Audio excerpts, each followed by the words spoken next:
시간 우리 함께 하나님의 말씀 보겠습니다. 오늘 우리에게 주신 말씀은 욥기 1장 1절로부터 8절까지의 말씀입니다. 욥기 1장 1절로부터 8절까지의 말씀, 제가 한 절, 여러분이 한 절 교독하시겠습니다.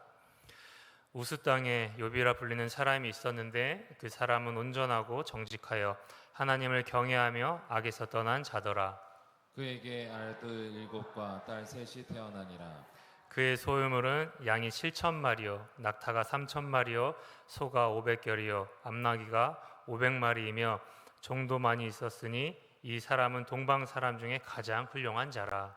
그의 아들들이 자기 생일에 각각 자기의 집에서 잔치를 베풀고 그의 누이 3명도 청하여 함께 먹고 마시더라. 그들이 차례대로 잔치를 끝내면 욥이 그들을 불러다가 성결하게 하되 아침에 일어나서 그들의 명수대로 번제를 드렸으니 이는 욥이 말하기를 혹시 내 아들들이 죄를 범하여 마음으로 하나님을 욕되게 하였을까 함이라. 욥의 행위가 항상 이러하였더라. 하루는 하나님의 아들들이 와서 여호와 앞에 섰고 사탄도 그들 가운데에 온지라. 여호와께서 사탄에게 이르시되 내가 어디서 왔느냐. 사탄이 여호와께 대답하여 이르되 땅을 두루 돌아 여기저기 다녀왔나이다. 여호와께서 사탄에게 이르시되 내가 내 종 욥을 주의하여 보았느냐.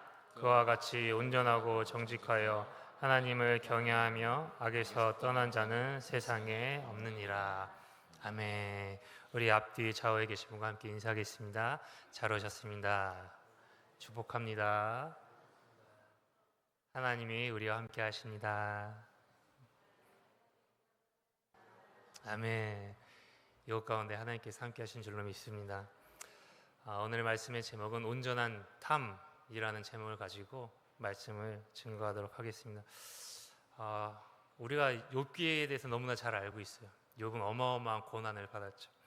그래서 요난에 왜 고난을 받았을까에 대한 부분도 사실 잘 알고 있습니다. 왜 고난을 받았죠? 욥이 고난받은 이유는 하나님이 욥에게 기대하시는 바가 있었기 때문입니다. 욥은 어떠한 이유가 없어도 나를 섬길 사람이다, 이거죠. 하나님께서 욥에 대해서 이런 기대를 가지고 계셨습니다. 그러니까 역설적이게도 욥의 고난은 욥이 너무나 잘 살았기 때문에 또 너무나 하나님을 잘 섬기며 따랐기에 받게 되는 고난이었습니다. 그러니까 하나님에게 너무나 잘 살고 있다는 그 인정과 칭찬을 받을 만한 그러한 삶이었기에 고난이 찾아오게 되었다라는 것이죠. 그렇게 욥이 받는 고난은 아무나 받는 고난이 아닙니다. 땅을 두루 돌아다닌 사탄에게서 유일하게 얘기하신 그 한 명이 바로 욥이었다라는 것이죠. 그러니까 어떤 사람들이 하나님 열심히 못 믿겠어요, 막 이런 얘기를 합니다. 왜요? 욥과 같이 내가 고난받으면 어떡해요, 이런 이야기를 하기도 해요. 걱정하실 필요 없다라는 거죠. 욥과 같이 고난받을 걱정 여러분 하실 필요가 없습니다. 세상을 두루 돌아다녔는데 사탄이 세상을 두루 돌아다녔는데 그 중에 한 사람 꼽은 게 바로 하나님께서 한 사람을 꼽은 게 욥이었다라는 것이죠. 여러분 만약에 같은 이유로 고난을 받으셨다, 그럼 진짜 박수치고 환영하고 축복할 일이다라는 것이죠. 그만큼 그 사람의 삶이 하나님께 온전히 올려지고 있는 삶이기 때문입니다. 그래서 여러분 걱정하시지 마시고 열심히 하나님 믿으시길 바랍니다. 아멘. 네. 그래서 욥이 이런 고난을 받은 것이 욥이 너무나 훌륭하기 때문이다라는 것이죠. 그래서 성경에서 욥은 동방 사람 중에 가장 훌륭한 자다라고 오늘 본문에서 소개를 하고 있는 것이죠. 그리고 이 모습에 대해서 욥기 29장에서 욥이 자신의 과거를 회상하는 모습이 있습니다. 거기서 동방 사람 중에 가장 훌륭한 자의 모습을 우리는 살펴볼 수가 있는 것이죠. 그래서 욥기 29장 7절부터 10절까지의 말씀을 한번 쭉 읽겠습니다. 그때에는 내가 나가서 성문에 이르기도 하며 내 자리를 거리에 마련하기도 하였느니라. 나를 보고 젊은이들은 숨으며 노인들은 일어나서 서며 유지들은 말을 삼가고 손으로 입을 가리며 지도자들은 말소리를 낮추었으니 그들의 혀가 입천장에 붙었느니라. 여기서 욥이 성문에 이르렀다라고 이야기하는데 7절에 그 재판과 같은 공적인 업무를 성문에서 진행을 했습니다. 그러니까 그곳에 갔다는 것은 욥의 사회적 지위가 보통이 아니었다라는 것을 의미합니다. 그리고 이어서 청년들이 자리를 비킴으로 욥을 존경하고 존중했다라고 기록하고 있습니다. 거기서 끝나는 것이 아니라 청년뿐만 아니라 나이가 오히려 더 많은 사람일지라도 자리에서 일어나서 욥에 대해서 존경을 표했다라고 이야기하고 있는 거죠. 그러니까 유지나 지도자들 또한 마찬가지로 욥의 말에 대해서 얼마나 경청했는지 혀가 입천장에 붙는 것 같이 그렇게 침묵하고 욥의 말에 귀 기울였다라는 것이죠.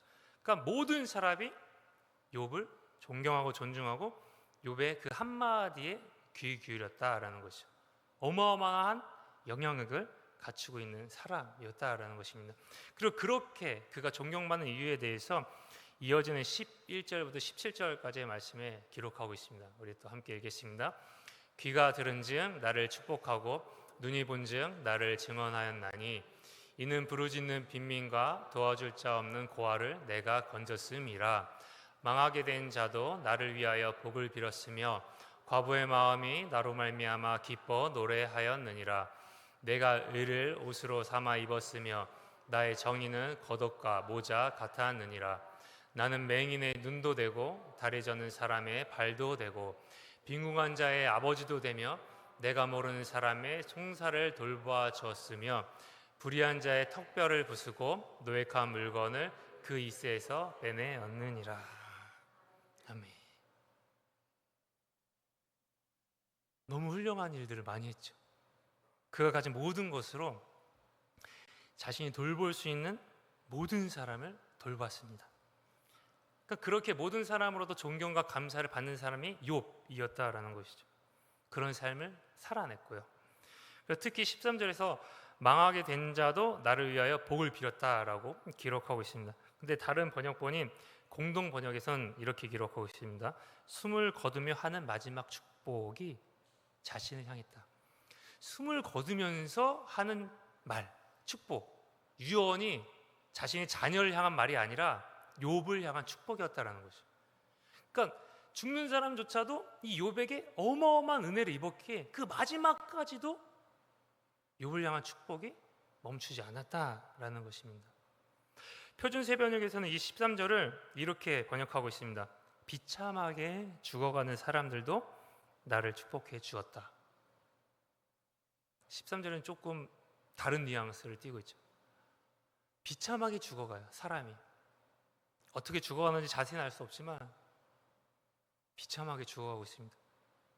근데 자신이 비참하게 죽어가는 그 순간에 그가 하는 행위가 바로 욥을 축복하는 행위였다라는 것이죠. 그러니까 욥이 어느 정도의 사람인지 욥이 자신의 과거를 회상하는 이 모습을 보면서 우리는 어마어마한 사람이다라는 것을 깨달을 수 있게 되는 것입니다. 그래서 이러한 삶을 성경은 온전하고 정직하여 하나님을 경외하며 악에서 떠난 자다라고 표현하고 있는 것이죠. 그리고 1장 8절에서도 하나님도 사탄에게 욥에 대해서 동일하게 표현하고 계십니다.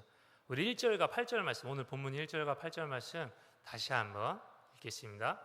우스 땅에 욥이라 불리는 사람이 있었는데 그 사람은 온전하고 정직하여 하나님을 경외하며 악에서 떠난 자더라. 여호와께서 사탄에게 이르시되 내가 내 종 욥을 주의하여 보았느냐. 그와 같이 온전하고 정직하여 하나님을 경외하며 악에서 떠난 자는 세상에 없느니라. 사람들의 평가 그리고 하나님의 평가, 모든 평가가 동일하게 욥이 얼마나 훌륭한 사람인지에 대해서 보여주고 있습니다. 욥은 정말 온전하게 살고자 했던 사람입니다. 그리고 하나님은 그런 그에게 기대하는 바가 있었죠. 그것이 바로 욥이 가졌던 소망대로 온전함을 지키는 것이었습니다. 그렇게 사탄이 욥에게서 그의 몸을 제외한 모든 것을 앗아간 그 후에 2장에 나오죠. 그래서 하나님이 사탄에게 욥에게 대하여서 이렇게 말씀하십니다. 그가 여전히 자기의 온전함을 굳게 지켰느니라. 이렇게 말씀하시는 것을 봐서 이 욥기는 바로 온전함을 지키는 싸움을 보여주고 있는 말씀이다 라고 우리는 이해할 수 있다라는 것이죠. 하나님께서 기대하는 것도, 그리고 욥이 소망했던 것도, 그리고 욥기에서 이야기하는 것이 바로 온전함을 지키는 싸움이었다라는 것입니다. 그런데 그 온전함을 지키고자 하는 욥의 모습이 어떠했을까요? 아주 멋있었을까요? 아주 개선장군처럼 멋있는 모습을 하고 있었을까요? 아닙니다. 그의 모습은 아주 몰골이 장난이 아니었습니다. 이에 대해서 그의 아내가 이렇게 말합니다. 욥기 2장 8절과 9절 말씀입니다. 함께 읽겠습니다. 욥이 제 가운데 앉아서 질그릇 조각을 가져다가 몸을 긁고 있더니 그의 아내가 그에게 이르되 당신이 그래도 자기의 온전함을 굳게 지키느냐 하나님을 욕하고 죽으라. 욥이 피부병으로 너무 고통스러워서 질그릇을 막 긁고 있는, 피가 날 정도로. 그 모습을 본 아내가 아휴, 지금 이 지경이 되었는데 뭐 하고 있어요? 욥의 상황이 얼마나 처참했으면 그의 아내가 하나님 욕하고 그냥 죽어버려요 라고 이야기했다라는 것이죠. 그래서 19장 17절에는 아내가 자신의 숨결도 싫다라고 이야기하고 있습니다. 내 허리의 자식들도 나를 가련하게 여긴다라고 말하는 것이죠. 여기서 허리의 자식들은 이 가까운 친족들을 칭하기도 하면서, 또 이것에 대해서 어떤 학자들은 욥 아래에 있었던 종들, 그리고 종의 자식들, 그러니까 자신의 소유였던 모든 종, 노예들도 욥을 지금 처지를 가엾게, 불쌍하게 여기는 상황이다라는 것입니다. 친구들도 마찬가지예요. 친구들도 처음 욥을 위로하고자 왔을 때 7일 동안 말도 못 걸었습니다. 그것이 욥의 처한 상황이었죠. 2장 12절 13절 말씀 함께 읽겠습니다. 눈을 들어 멀리 보매 그가 욥인 줄 알기 어렵게 되었으므로 그들이 일제히 소리질러 울며 각각 자기의 겉옷을 찢고 하늘을 향하여 티끌을 날려 자기 머리에 뿌리고 밤낮 7일 동안 그와 함께 땅에 앉았으나 욥의 고통이 심함을 보므로 그에게 한마디도 말하는 자가 없었더라. 친구들이 왔어요. 근데 그들이 처음부터 막 뭐라고 이야기한 것이 아니었어요. 뭐라고 이야기하고 싶었겠죠. 그런데 욥의 상황이 너무나 심각한 거예요. 뭐라고 할 수가 없을 정도로 그만큼 심각해서 7일 동안 어떤 말도 할 수 없었다라고 기록하고 있습니다. 지금 욥의 상황이 뭐 장난 아닌 거죠, 그죠? 그러나 욥은 여전히 온전함을 지키려고 노력했습니다. 그렇게 아내도 아니 지금 상황에서 무슨 온전함을 지키려고 하냐라고 이야기했던 것이죠. 그래서 이어지는 계속 친구들과의 어떤 대화가 일어나는지 우리는 알고 있죠. 그 대화 속에서도 욥은 자신의 온전함을 지켜나가는 싸움을 계속합니다. 욥기 27장 5절과 31장 6절 말씀을 이어서 함께 읽겠습니다. 나는 결코 너희를 옳다 하지 아니하겠고 내가 죽기 전에는 나의 온전함을 버리지 아니할 것이라. 하나님께서 나를 공평한 저울에 달아보시고 그가 나의 온전함을 아시기를 바라노라. 욥은 끝까지 온전함을 지키기 위한 싸움을 멈추지 않았습니다. 그러니까 욥기를 통해서 우리가 알 수 있는 것은 욥이 그러했던 것처럼 우리도 우리의 온전함을 끝까지 놓치지 않아야 된다라는 것이죠. 그러면 그 온전함이 무엇인지 좀 살펴봐야겠죠. 여기서 온전하고에 해당하는 히브리어는 탐입니다. 오늘 말씀의 제목인 탐이 들어가죠. 그 온전함이 온전함입니다. 말 그대로 온전하다, 완전하다라는 의미를 가지고 있어요.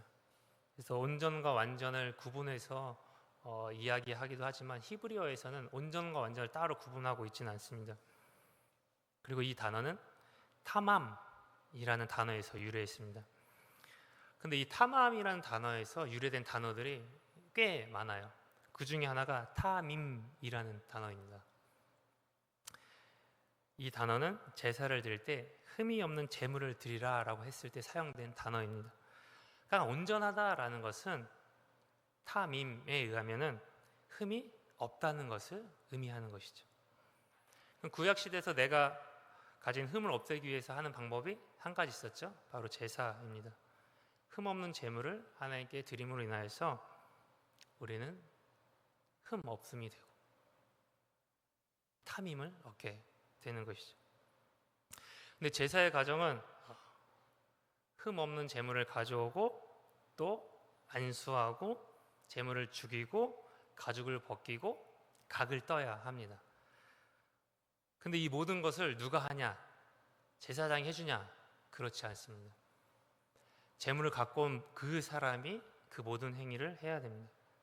그러니까 마지막으로 모든 것을 다 하고 제물을 준비한 후에 제사장에게 드리면 제사장이 불로 태우고 제사가 끝나게 됩니다.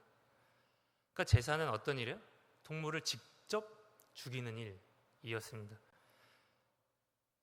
근데 동물을 죽이는 일이 쉬울까요? 어렵습니다. 익숙하지 않은 사람이 하면 무서운 일이 발생하게 될 수밖에 없죠.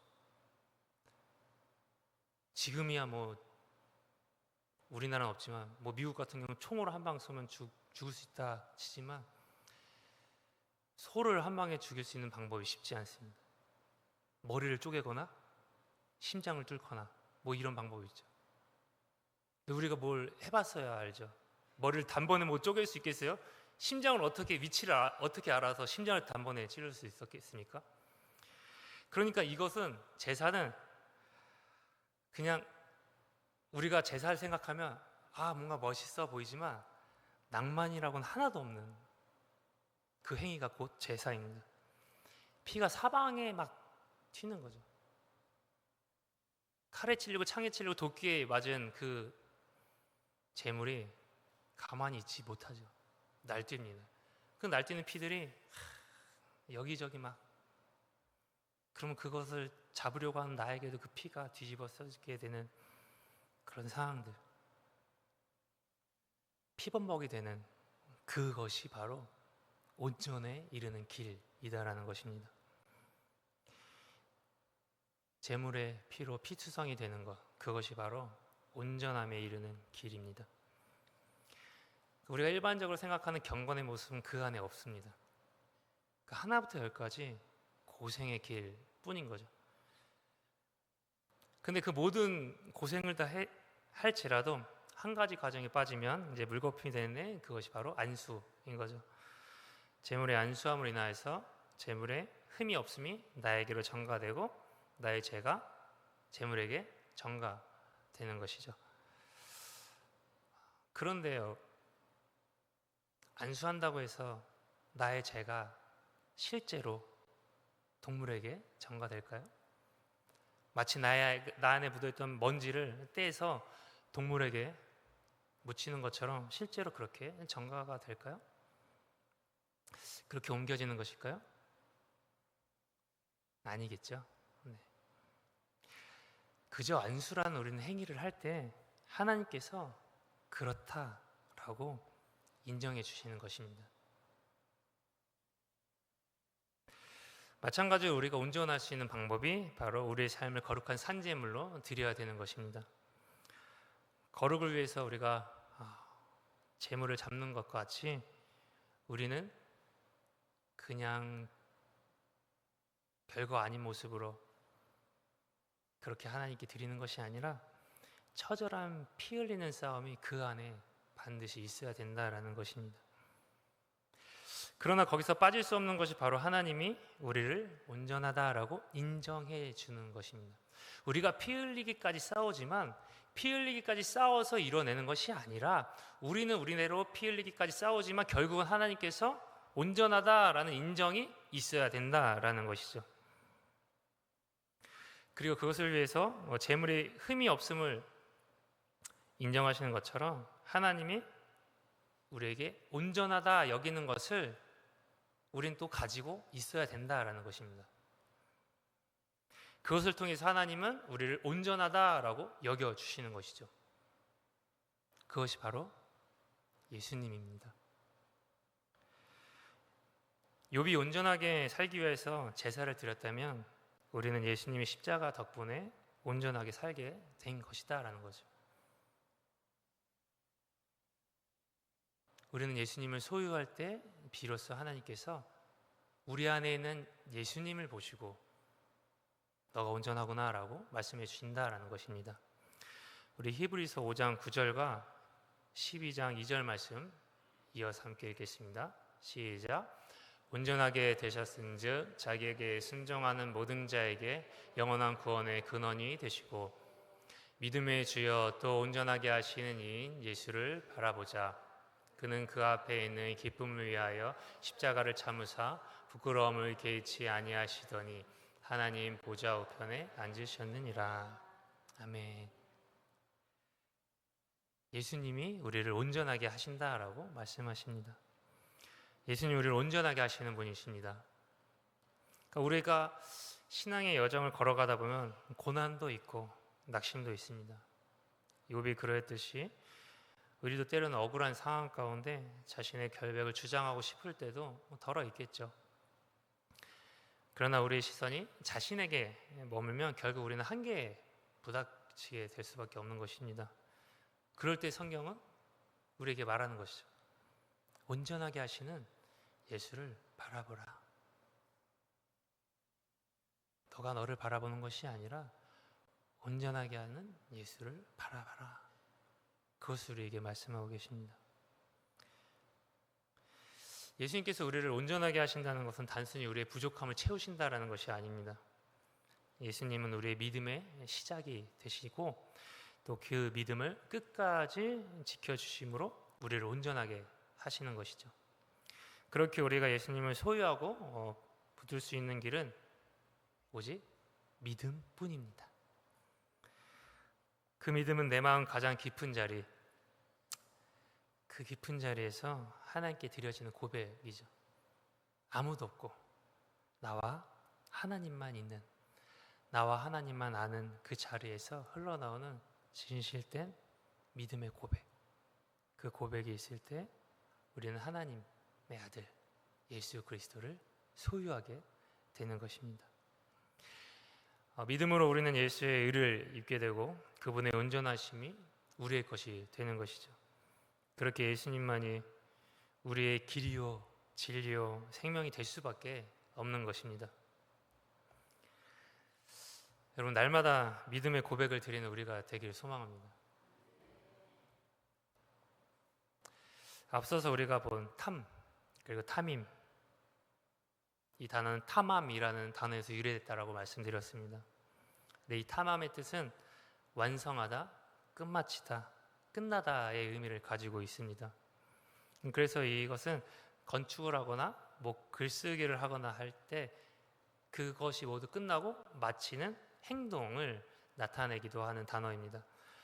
또한 돈을 다 소비해버리는 것, 나에게 가지고 있었던 모든 것을 다 소비해서 지금 나에게 아무것도 남은 것이 없는 것, 그것을 나타내기도 합니다.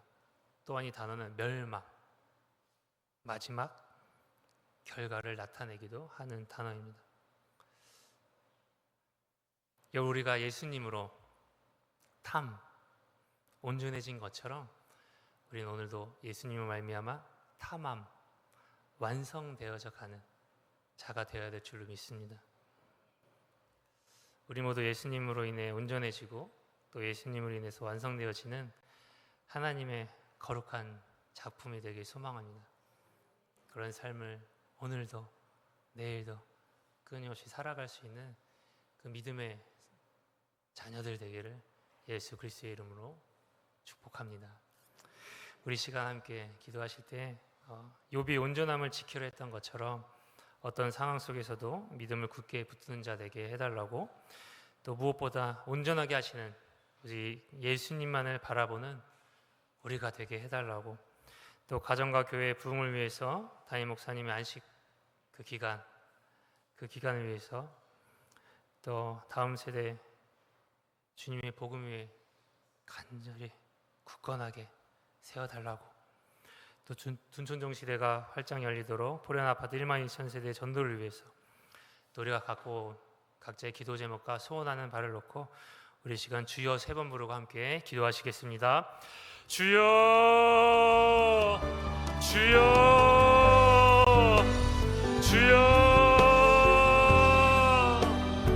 거룩하신 하나님 아버지, 오늘 욥기의 말씀을 통해 저에게 믿음의 길을 다시 가르쳐 주시니 감사합니다.